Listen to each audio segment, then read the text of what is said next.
Olá pessoal, mais uma vez venho trazer um vídeo aí com algumas dicas de SAP Business One. Hoje eu vou falar especificamente de fluxo de caixa. Queria trazer aí algumas formas de se utilizar, alguns comportamentos que ele tem que a gente pode deixar escapar no dia a dia com tantas opções que ele possui. Deixa eu rodar aqui o fluxo de caixa. Nesse momento, meu banco de dados está vazio, então meu fluxo de caixa não tem nenhuma transação. Eu vou deixar aqui com as opções padrões e mostrar para vocês aqui que ele não possui nenhuma transação. E eu vou executar algumas transações e mostrando qual é o comportamento do fluxo de caixa. Deixa eu marcar aqui as previsões, a gente vai falar um pouquinho sobre essas previsões também.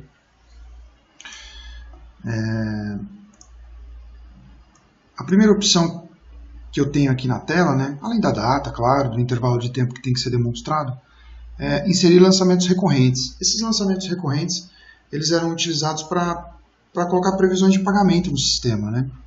Eu vi alguns clientes utilizando, nós até da consultoria orientávamos eles a utilizarem dessa maneira. Hoje nós podemos tratar de outra maneira. Então eu tenho aqui, por exemplo, lançamentos periódicos, onde eu posso cadastrar, por exemplo, um pagamento de uma conta de energia elétrica. Aqui, energia elétrica. Então eu tenho uma recorrência em cima disso, aonde todo mês vai sair dinheiro do meu banco contra uma conta de despesa de energia elétrica, uma previsão de R$100. Então todo dia 15, por exemplo, mensalmente, vai aparecer esse lançamento aqui para ser ou não executado no Business One. Até quando ele é válido, vou colocar aqui até 31 de 12 de 2020, por exemplo. Mas qual é o comportamento do fluxo de caixa em cima disso aqui? Adicionei aqui o documento, e quando eu volto para o fluxo de caixa, eu havia adicionado lá no dia 15, vamos rodar aqui o fluxo de caixa. O que acontece com ele aqui? No dia 15, ele já aparece aqui R$100, uma saída de R$100 do meu caixa, que refere-se àquele lançamento recorrente de energia elétrica. Como ele é um lançamento recorrente, todo dia 15 ele tem que aparecer. Então, se eu mudar aqui, por exemplo, para 31 do 10 e executar o fluxo de caixa, ele aparece aqui no dia 15 do 9 e vai aparecer aqui no dia 15 do 10. E assim sucessivamente.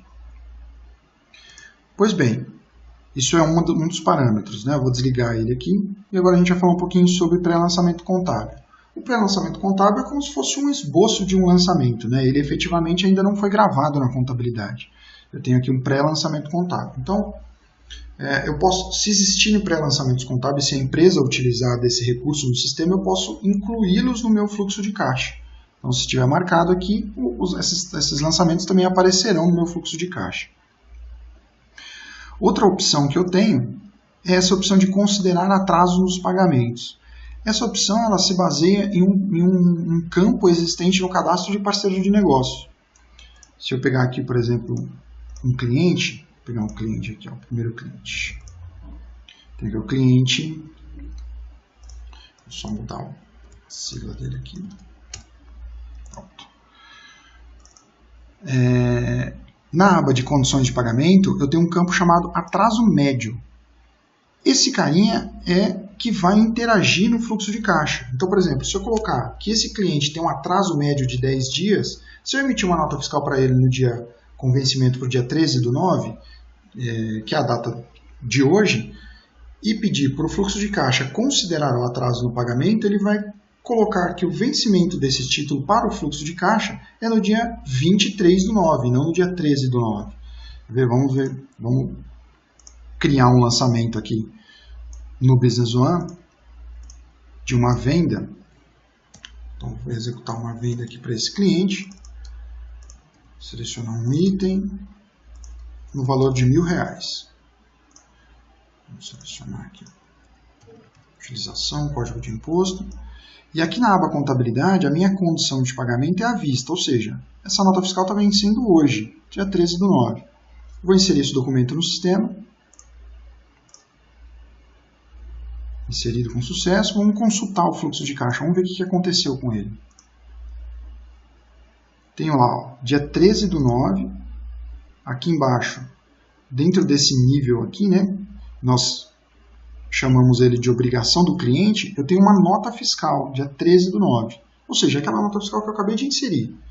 Então, eu tenho um recebimento desse cliente no dia 13/9. Vamos marcar agora aquele parâmetro lá, vamos ver como é que o fluxo de caixa se comporta.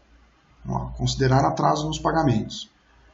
Lembre-se que lá no cadastro daquele parceiro de negócio, desse cliente que eu acabei de emitir uma nota fiscal para ele, eu havia colocado lá 10 dias de atraso. Então, o fluxo de caixa, ao invés dele trazer no dia 13/9, ele jogou o lançamento para o dia 23/9. Ele entende, né, aquele parâmetro como se fosse um atraso médio desse cliente, e ele já considera isso dentro do seu fluxo de caixa. Então, ao invés de ele trazer no dia 13, está lá no dia 23/9, aquela nota fiscal. Se eu abrir o documento efetivamente, ele está lá no dia 13, mas considerando o atraso de pagamento, está lá 10 dias considerado no meu fluxo de caixa. Voltando aqui para os parâmetros, se eu o próximo parâmetro aqui, ó, exibir lançamentos reconciliados completamente. Ou seja, se eu pagar aquela nota fiscal, a nota fiscal some do meu fluxo de caixa e aparece o título que eu recebi, né? Uma vez que ele possa cair no banco. Vamos fazer esse teste aqui. Então, hoje ele está aparecendo a nota fiscal. Vamos executar aqui. Vamos executar. Está lá, dia 13/9, o documento fiscal aqui no nível de segurança, a obrigação do cliente. O cliente tem uma obrigação de efetivar o pagamento dessa nota fiscal no dia 13. Então, vamos executar o pagamento dela. Banco, contas a receber, vou selecionar o meu cliente, selecionar aqui o título de R$1.000 e vou executar a baixa dele. Vamos direto na conta caixa, ok. Fiz o recebimento do título. Quando eu rodar o fluxo de caixa, o que aconteceu aqui? Ó? Eu não está mais aqui em obrigação do cliente. Aqueles R$1.000 já estão em... aquele dinheiro entrou efetivamente no meu caixa, né? Então, eu tenho aqui um lançamento de R$1.000. Aquele parâmetro de exibir transações reconciliadas, o que ele vai fazer no meu fluxo de caixa? Eu vim aqui e marquei o parâmetro, executei o relatório. Reparem aqui, ó, dia 13, ele demonstra os dois aqui, ó, a entrada do meu caixa e a saída aqui, ó, da minha nota fiscal contra o caixa. Tá? Então, esse parâmetro serve para isso. Uma vez que uma nota fiscal foi compensada com um pagamento, ele deve ou não mostrar os dois lançamentos. Tá? Aqui, em obrigações do cliente, um contra o outro, vai zerar essa obrigação do cliente, né? E efetivamente ficam só os R$1.000 aqui na conta caixa. Voltando aqui, vamos desmarcar essa opção. Uma outra opção muito legal aqui do Business One no fluxo de caixa é a adição de documentos de marketing. A nota fiscal que nós acabamos de adicionar é um documento de marketing, né? Ele tem que aparecer aqui, ó, notas fiscais de entrada, notas fiscais de saída. Mas, e se eu quiser mostrar previsões de venda e previsões de compra no meu fluxo de caixa? Ou seja, um fluxo de caixa projetado para frente. Né? Se eu quero, por exemplo, que o fluxo de caixa demonstre todos os pedidos que eu vou ter no sistema de venda. Como é que ele se comporta com relação a isso? Eu vou marcar aqui, então, pedidos de venda e pedidos de compra. Vamos lá para dentro do meu vendas. Eu vou criar um pedido de venda aqui. Ó. Seleciono um cliente, seleciono um item. Qual a data de entrega desse pedido de venda aqui? Ó? A data de entrega dele vai ser no dia 30/9.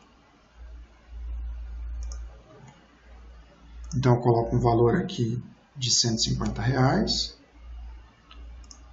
e vai ser uma condição de pagamento à vista. O que o meu fluxo de caixa vai entender com isso? Vamos ver como é que o SAP se comporta com essa ação. Vou adicionar o documento no sistema e vamos lá olhar o fluxo de caixa como é que ficou. Tá aqui, ó, adicionar documentos de marketing. Está selecionado o pedido de venda. Vamos executar aqui, então. O que aconteceu aqui? Ele está mostrando aqueles lançamentos que já existiam. E aqui, ó, no dia 30/9, tenho aqui nesse nível de segurança, que ele chama de nível de segurança essas caixinhas onde os documentos se encaixam, né? Então eu tenho aqui, ó, previsão de cliente. Se eu abrir essa opção aqui, né, essa setinha pretinha aqui, ele vai mostrar para mim aquele pedido de venda que eu acabei de inserir no sistema. E ele está somando isso ao meu fluxo de caixa. Por quê? A previsão de cliente aqui em cima está marcada. O mesmo acontece para a previsão de fornecedor. Ou seja, se eu deixar... Conforme o setor de compras vai colocando pedidos no sistema e colocando esses pedidos no fornecedor, nos diversos fornecedores, o SAP já entende que aquilo é uma obrigação a ser paga, é uma previsão de pagamento do fornecedor. Então ele aparece aqui no outro nível, se eu fechar esse nível aqui, ele já vem aqui para baixo, previsão do fornecedor.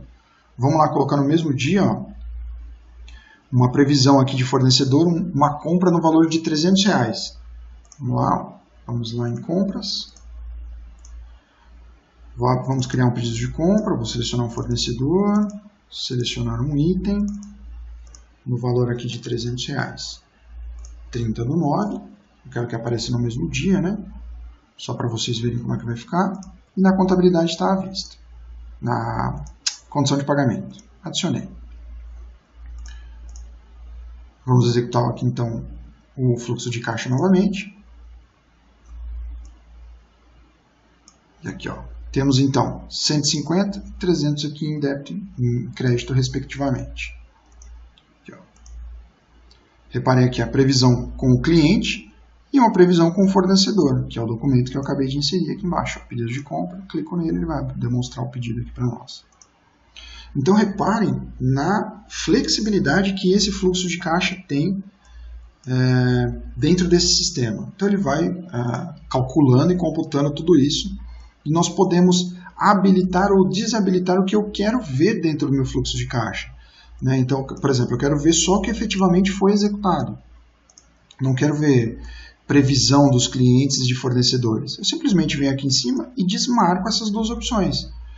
O fluxo de caixa automaticamente se recalcula e meu saldo final está lá em R$1.000, que é o que efetivamente tem dentro do meu caixa. E se eu marco previsão com fornecedor? Então ele já marca ali, ó, menos R$300, que é uma previsão de saída de saída de dinheiro de caixa nessa data, no dia 30/9. Reparem na flexibilidade que esse fluxo de caixa nos entrega, né? Outras funções são adicionar esboço de documento, né? Todos os documentos de marketing do sistema podem ser criados como esboço no sistema. Esse esboço ele pode ou não vir para o fluxo de caixa. No sistema ele fica aguardando uma ação, ele ainda não é um documento efetivo no sistema. Porém, ele pode aparecer no fluxo de caixa. Tá? Outras transações que também podem aparecer são as transações recorrentes, ou seja, eu posso todo mês colocar um pedido de compra no meu fornecedor X, todo dia 10 no valor de R$1.000. Pode ser um contrato que eu tenho fechado com ele, ou pode ser um contrato de venda que eu tenho fechado também. E ele aparece se essa opção aqui estiver marcada.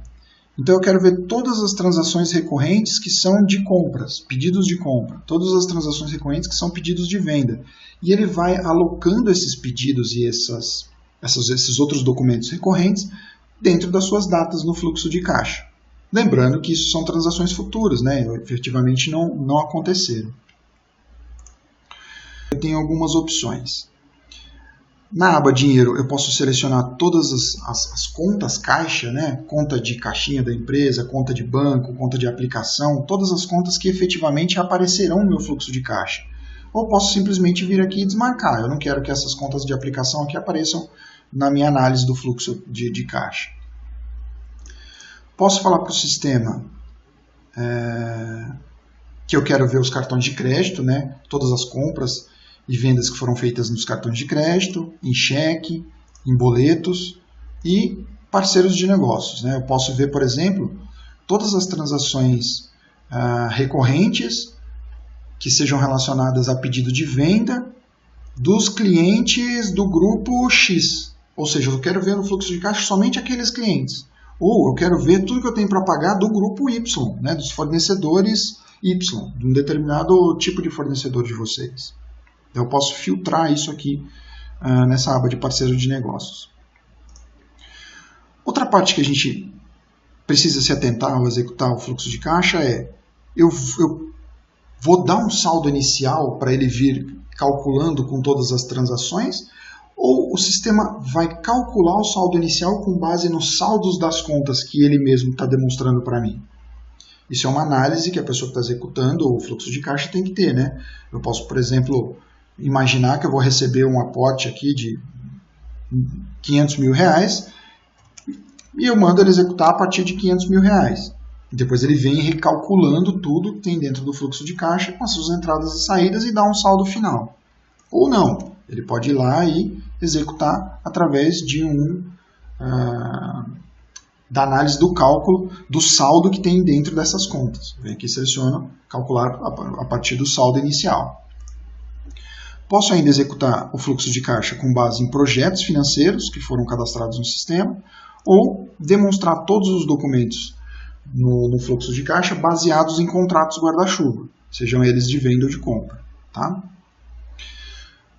Uma das coisas que eu falei há pouco é referente ao lançamento recorrente, né, que são os lançamentos periódicos que nós executávamos aqui. Executamos ainda em alguns determinados casos, né, lançamentos periódicos. Mas o que acontece? As previsões de pagamento, agora eu posso colocar aqui no fluxo de caixa e colocar uma periodicidade para ela. Imagine, por exemplo, que todo dia 21 eu tenho um aluguel para pagar. Aluguel. Valor de entrada, total de entrada ou valor pago, ou seja, está entrando dinheiro no meu caixa ou está saindo dinheiro do meu caixa? Nesse caso aqui está saindo dinheiro do meu caixa no valor de R$1.200. Qual o nível de segurança que essa informação vai aparecer no meu fluxo de caixa e qual a periodicidade que isso vai acontecer? Então vai acontecer mensalmente, todo dia 21, até o dia 21 de 12 de 2025. Tá? Um exemplo aqui. Quando eu executar o meu fluxo de caixa, ele vai encaixar esse lançamento previsto dentro do meu fluxo. Então, eu executei lá meu fluxo de caixa. Olha aqui no dia 21. Ó. Repare aqui no dia 21 já tenho lá R$1.200 dentro das contas caixa, porque foi dentro desse nível aqui que eu selecionei para o valor aparecer. E quando eu abro aqui, ele mostra para mim, vamos só ajustar aqui a largura da coluna, um lançamento previsto no valor de R$1.200. Clico aqui na setinha dourada, ele vai lá e mostra para mim qual o valor previsto. Posso colocar quantos forem os valores previstos aqui nessa caixinha aqui. Vendo que legal? É muito bacana o fluxo de caixa e dá uma visão muito, muito bacana sobre as contas do dia a dia, sobre os lançamentos futuros, previstos, enfim. É bem legal, bem bacana. Espero que vocês tenham curtido o vídeo e nos vemos daqui a alguns dias nos próximos vídeos. Abraços.